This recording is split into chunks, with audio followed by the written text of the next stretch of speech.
O Deepak Chopra, num livro que ele escreve, né, fala, os jovens perguntam a Deepak, ele fala sobre a fé nesse sentido, que a fé não é você ter que ir à igreja, à missa, ao culto, nem ter um Deus, né, que aquilo que você acredita é a sua fé, né, o que você acredita muito, o que você quer muito, é uma fé. Então isso é muito legal. E só uma pausazinha para a gente cumprimentar as pessoas que estão aqui, a Raquel de Portugal, né, uma amiga grande mesmo que trabalhava comigo na Fiocruz. Hoje ela tem um trabalho muito grande com mulheres que chegam no Brasil, em Portugal está com a gente aqui, Carol, a Keila, uma turma boa, viu, Matheus? O pessoal está todo interessado, vai aprender bem aqui. Que bom, né? Que bom. Muito legal. Mas continua, desculpa ter te cortado, né? Não, tranquilo. Então, assim, a gente vai partir da ideia de que ter fé é ser fiel a algo. Mas a Aham, gente não pode também querer ser fiel a algo externo e muito distante da gente. É aham, óbvio que a gente não vai falar de uma crença religiosa ainda, a gente vai chegar lá, aham, mas se você tiver uma fé tão pouco palpável, até um ponto de vista evolutivo, de crescimento humano, o jovem em si, ele não tem uma ideia tão bem concebida desse metafísico.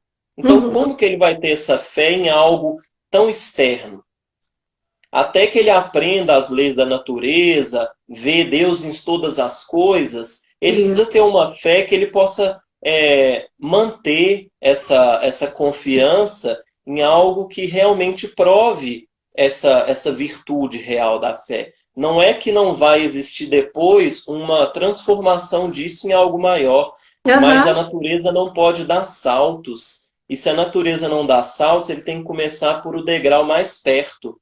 o que E está mais esse próximo. Deus, essa força criadora, ela está nessa concepção de crescimento natural da vida, nesse período ela está tão distante por questões culturais, É, familiares, às vezes limitadas, que é muito difícil você pedir que esse jovem tenha essa fé.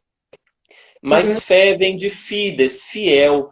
Se eu sou fiel a mim e a minha identidade como pessoa, eu consigo dar o primeiro passo. Então Uhum, vamos dizer assim, se essa fé ela é baseada numa ideia de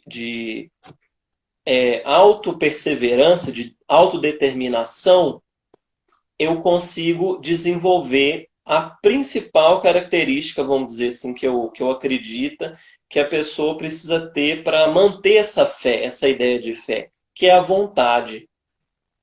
E essa vontade, ela é a primeira coisa que deveria nascer antes dessa fé incomensurável, inabalável, é uma vontade muito forte. E a vontade, ela tem que começar com um aham, desejo muito grande de se descobrir, um desejo muito grande de se realizar. E assim, vontade vem de voluntas, ânimo, ou de volere, querer. Então, é querer muito. Se o jovem tem essa ideia de vontade, nesse pequeno passo que ele pode dar, querendo muito algo, ele começa a ter um rudimento dessa força motriz que é a fé. aham, E aí, através dessa vontade, vamos supor, eu quero muito. Eu quero muito o quê? Aí é o segundo passo para desenvolver essa ideia de fé. Porque eu quero muito o quê? Eu preciso ter uma meta. Eu preciso ter um propósito. E a etimologia de propósito é proponere. Proponere é colocar à frente. Pro, colocar à frente, e ponere, colocar. O aham, propósito é algo que eu coloco na minha frente, para que aquilo seja algo que eu vou chegar até lá. Eu falo que a vontade ou esse ânimo é uma força magnetizadora, ela vai atrair essa, esses fatores da natureza, da vida, para que eu chegue até esse propósito. Então, se uhum, a gente pensa na etimologia, vontade, ânimo, querer e propósito, colocar à frente, se eu coloco algo à frente e quero muito aquilo, eu vou naturalmente me direcionar até aquilo. Então, eu preciso ser fiel a esse propósito e fiel a essa vontade de chegar lá. Se eu consigo trabalhar isso, é o primeiro passo para que eu trabalhe a minha fé. E a Uhum. minha fé não no invisível até primeiro ponto, mas naquilo que está dentro de mim, que no final vai se encontrar com esse invisível, que é o Deus interno. Mas se eu tenho esse rudimento desse fogo da fé dessa forma, com um propósito bem definido e uma vontade muito forte, com certeza a gente consegue aproximar o jovem dessa ideia de fé que está tão deturpada culturalmente por dogmas. Aham. Então a gente não precisa romper o dogma, nem romper a cultura, para a pessoa desenvolver uma fé prática. A gente pode mudar a forma de abordar, e se a gente aborda a ideia de propósito, eu fixo um propósito e tenho vontade de chegar ali, eu começo a ter que recusar aquilo que não chega até lá e trabalhar para chegar lá todo dia, sem pausa e sem pressa. Então, se eu caminho ininterruptamente, trabalhando todo dia um pouco para chegar nesse propósito, eu sou fiel àquilo. Então, eu desenvolvi fé. É. Então, a partir dessa ideia, são ideias, né, muito sutis e acaba sendo metafísico, a gente consegue começar a desenvolver essa ideia de fé mais arraigada, sem ser uma coisa tão impalpável e mística, né? Uma É. coisa prática, que a minha vida me prova. E fora muito dessa coisa de ficar muito preso às questões religiosas mesmo e de uma crença muito doentia, né? E ontem, quando a gente terminou de bater o papo que a gente tinha alinhado aqui a live, você me passou o livro O Profeta e eu fui dar uma folheada, né? E eu achei dentro da parte de, acho que se me engano, de religião, que falava o seguinte, que cadê onde que eu coloquei aqui sobre a fé? Quem poderá separar a sua fé das suas ações ou as suas crenças das suas ocupações? Eu achei isso assim, sabe, muito a ver com essa coisa do propósito mesmo, né? E eu falei, gente, tem tudo a ver essa coisa do movimento, da ação, do querer muito, né? E isso é muito legal. Vou só falar um oi aqui para a Luciana, que é vereadora lá de Cachoeira da Prata, o Marcos Alexandre, Marina, que é enfermeira da Universidade Federal do Triângulo Mineiro, a Patrícia, lá de Uberaba, né? O Marco Antônio, meu irmão, tá aí também. Então, assim, a turma toda tá prestigiando e tô cheio de joinha aqui, o pessoal tá gostando. E eu tô aqui, toda hora anoto e tô aprendendo muito, né? Espero que todo mundo aprenda também com a gente aqui, né?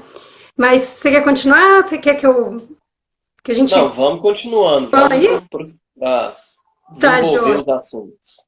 Pois é, aí essa questão da ação, realmente, da gente pensa muito essa coisa de família, né, da gente encaminhar esses adolescentes num caminho melhor, mas sem interferir muito, né, nesse propósito que hoje eles têm, né, que eu acho que cada um tem o seu, dentro de uma família, dentro de valores que a gente coloca como pressuposto, né, e aqui em casa, assim, a gente fala, olha, tem alguns valores que a gente até negocia, outros não. Saúde, segurança e ética, acabou. Isso aqui é inegociável, né?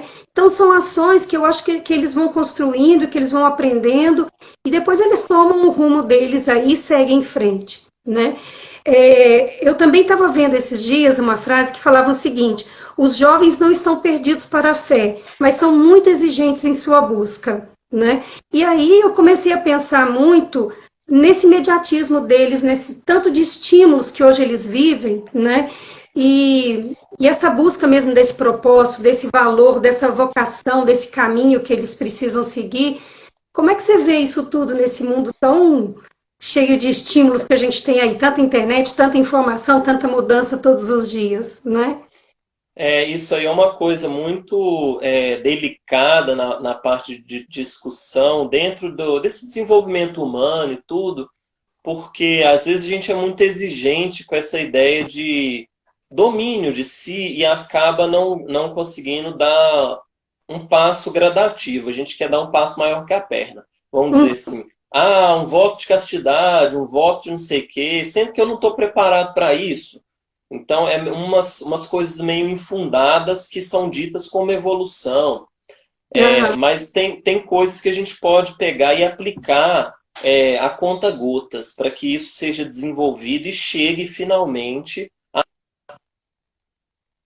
Deu uma travadinha. Deve ter acontecido algum problema, caiu a net. Mas deve ter sido lá, deve ter tido algum problema, né? Mas vamos esperar um pouquinho, ver se ele volta. Se não voltar, a gente marca depois para continuar. Mas que bom que vocês estão aqui. Estou muito, muito feliz com todo mundo que está junto, né? Obrigada, Marília, Keila, todo mundo está aí. Fafá, que está aqui me ajudando. Obrigada, gente. Obrigada mesmo. Quem eu não conheço, seja bem-vindo, né? Primeira vez que vocês estão aqui.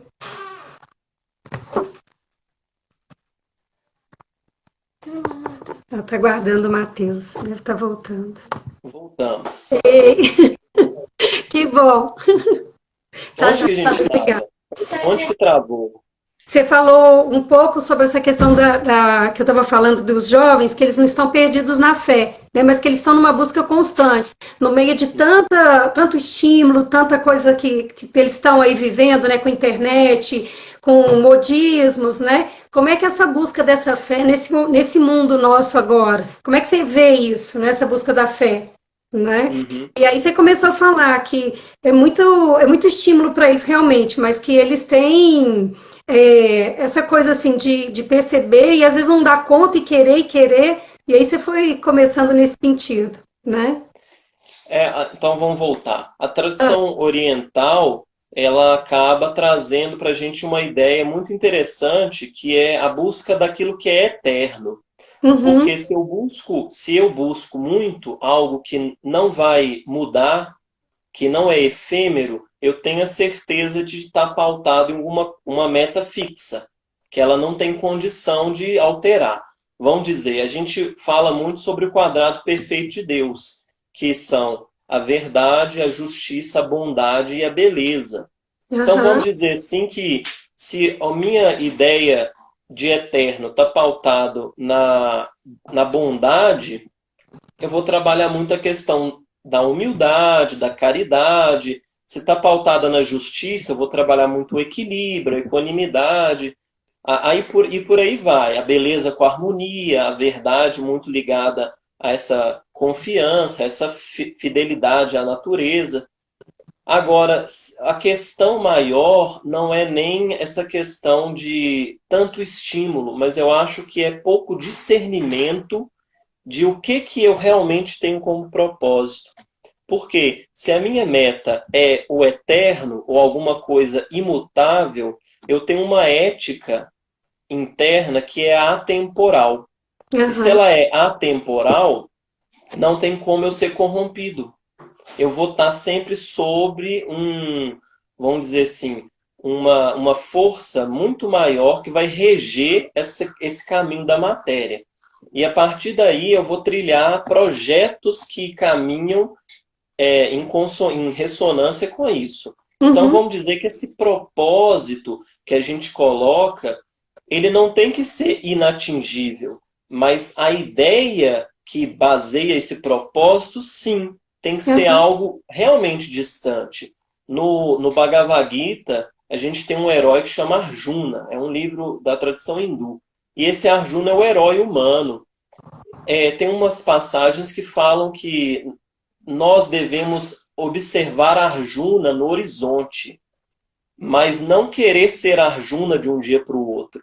Trabalhar todo dia para que um dia a gente chegue a ser Arjuna e caminhe cada dia mais perto dele. Então, se a minha meta é a verdade, o meu propósito tem que estar pautado naquilo. Uhum. Então, a minha meta maior, o meu ideal, que Platão chamava de plano das ideias, no plano das ideias eu tenho a verdade. Todo o meu propósito de vida tem que estar pautado sobre essa ideia da verdade. Então, Uhum. a verdade não vai mudar. A verdade é uma ideia atemporal. Não é a verdade absoluta que eu vou ter, mas a verdade como ideia, ela não muda. A beleza como ideia, ela não muda. Se eu tenho isso como ideia que guia a minha vida, eu acabo tendo um direcionamento. Primeiro passo. O segundo passo é definir um propósito. Se esse propósito é bem definido a partir dessa ideia, eu consigo, com trabalho, disciplina e esforço, chegar a realizar esse propósito. Não adianta eu querer abrir uma empresa e ter sucesso em um ano. É impossível. O primeiro ano é despesa, o primeiro ano vai ter prejuízo, até que você estabilize. Isso é uma coisa da natureza. Aham. Tem Do toda uma tipo, reorganização aí e uma organização também durante todo o processo, né? claro. Então, se a gente conhece essa lei da natureza que atua sobre a vida, a gente sabe trabalhar junto com ela. Então, Uhum. vamos dizer assim, hoje o grande problema é muito estímulo, mas se a gente tem realmente um propósito bem definido, a gente já tirou metade dos estímulos, porque eles não me servem mais. Porque Uhum. para chegar ali, esse estímulo não pode ser. Vamos supor, se eu quero ir num lugar que eu tenho que virar à direita, se alguém me fala, vire à esquerda, eu não posso ir. Então, isso são estímulos. Toda hora uma vozinha. Vira à É, esquerda, vira à direita, faz desse jeito, comporte-se assim, pense é, dessa forma. Mas se eu tenho um trabalho de autoconhecimento, de autorrealização e de crença em mim, eu quero isso e eu vou realizar isso na minha vida. Ou pelo menos, claro que o jovem não precisa ter isso tão claro ainda. Mas se é. ele já tem uma construção disso, ó, é mais ou menos por aqui que eu quero caminhar. Ele Uhum. começa já a parar arestas, ou seja, isso não me serve, esse caminho aqui não vai dar lá, Aham. aquela ideia ali é boa, mas não serve para isso, mas eu posso usar o melhor dela. Ele começa a desenvolver inteligência, discernimento.